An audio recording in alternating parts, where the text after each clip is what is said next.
I'm standing right here. I don't know what else I could update with you.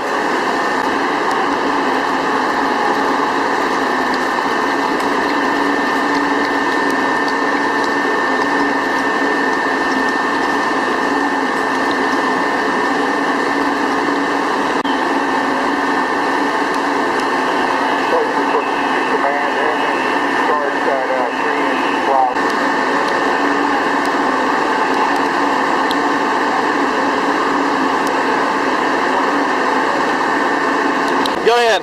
Alright. Send it to a second alarm. Fire in the kitchen. Send it into the ceiling above the first floor. Sprinkler system activation.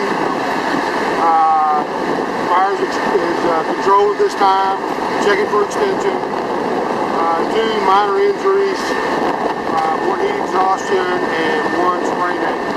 How much fire did they have when they first got here? I wasn't here, so I can't comment on that. What about the fire in the attic on the gas line? They got the gas line shut off, and that took care of that. Okay. So, what about damage inside the building? I mean, heavy smoke, or what do you have? Smoke and water damage mainly. I didn't make it personally far enough in to see what kind of fire damage it was. I think it was confined to the kitchen. What about upper floors? Any smoke problem there? Can't tell anything from the upper floors. Second floor right here doesn't appear to be anything. What the smoke was in there has been exhausted. The restaurant share an exhaust system? That I do not know. How many departments you got out here? As far as I know, we've got Woodlands, South Montgomery County, Needham, and that's all that I know of. How many of the buildings here were evacuated?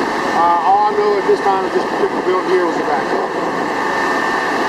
All-nighter here on cleanup? Excuse me, sir? An all-nighter on cleanup? Yeah, just bottom. Down a very supposed to be all night, but there's going to be quite a bit of water damage inside that occupancy. Kitchen area. Is this America's or Goose's Acre. Which one is this now? Goose's Acre. Okay.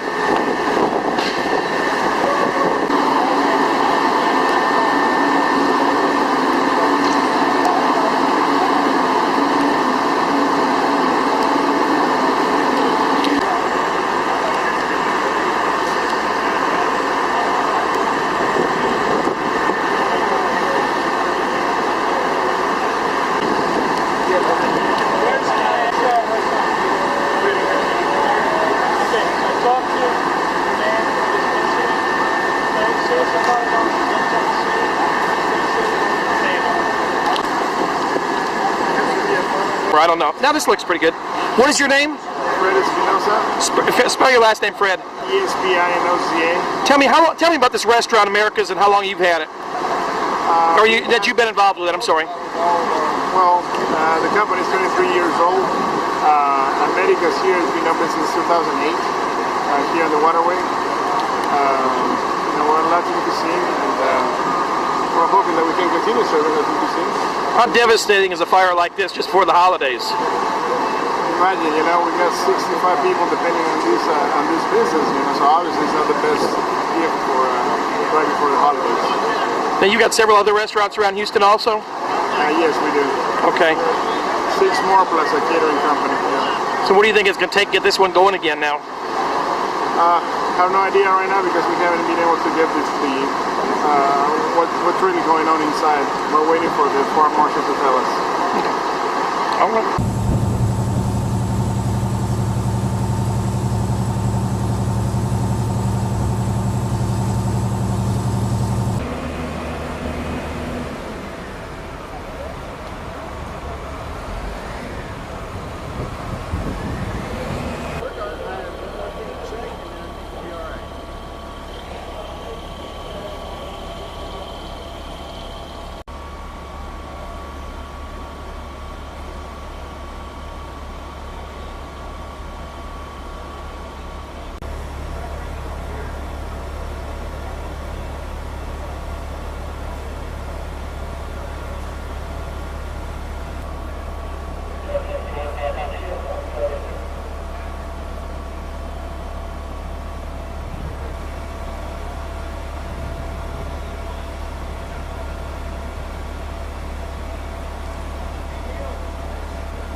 sure I'm rolling. Okay, go ahead. Our units arrived at approximately 6:45 for the call of fire on the roof of the Goose's Acre. When we arrived, we saw light white smoke showing from the roof. It appeared to be cooking smoke from the roof. We sent in 2 investigative teams. We could initially find no sign of fire, so at that time we thought we simply had the cooking smoke from the oven. We did gain access to the roof, and looking down through the vent hood assembly system itself, we could see fire down in the assembly system itself. We, at that time, turned on the ventilation system to try to clear it. At that time, it fed the fire. It showed us where the fire was. The fire came out of the vent of the roof, and at that time started running the vent pipes within the ventilation system in Goose's Acre. We called for an additional box assignment. Crews arrived and had a difficult time locating the fire. We finally located the fire and extinguished the fire within approximately 40 minutes. We had minimal fire damage to the Goose's Acre. We had moderate water damage from the sprinkler system in Goose's Acre. What about Americas? How bad is it? I haven't been into Americas at this time, so I can't comment on Americas. Okay, was the fire over the top of Americas? Just a common vent system all the way through? It was actually on the top of Americas. The vent system, we believe, was over the top of Americas, but it was actually from the Goose's Acres first floor kitchen. Okay, what about as far as the gas line fire they had up there? The gas line fire, I don't have any first-hand knowledge of that. I'm going to suspect that we possibly had a breach in either a steel line or some sort of composite line, but I don't believe that that was the initial cause of the fire. I believe that was secondary to the fire that broke out after we got here. What about injuries? We had one firefighter who received an injury to his ankle when a pre-connected hose line burst and hit him in the leg. And we had one firefighter that was treated at the scene for heat exhaustion. Both firefighters refused transport and are working at the scene at this time. All right. Hi, buddy. All right, thanks a lot. First of all, your name? James Singleton? James, you're with the Fire Marshal's office? Yes. Tell me a little bit about this fire. About 8 o'clock this evening, we had a security person notice some smoke coming from the roof of Goose's Acre. He notified management. They started an investigation. They called the fire department. When the fire department arrived on scene, they started evacuating people. No one was injured in this event. It was determined to be part of the hood system in the kitchen. Small fire was contained by the fire department. Most of the damage is reduced just to the Goose's Acre area. There was a little bit of smoke damage to Americas, but they should be opening shortly. What about were there quite a few patrons in both businesses at the time of the fire? As both businesses were, I believe, halfway full. I'm not quite sure on those numbers, but there were customers in there at the time. Okay. All right.